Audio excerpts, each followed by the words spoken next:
Miren qué bonito queda arreglado aquí el bosque de Tláhuac. Miren qué bonito queda arreglado. Este es el bosque de Tláhuac, CDMX.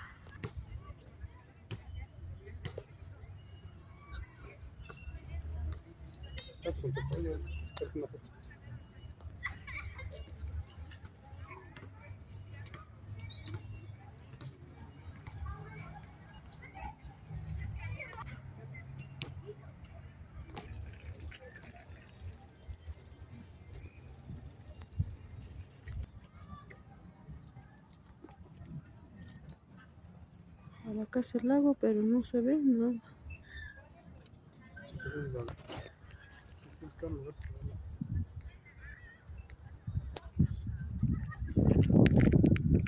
Es que hay mucha hierba, ya no cortaron el pasto.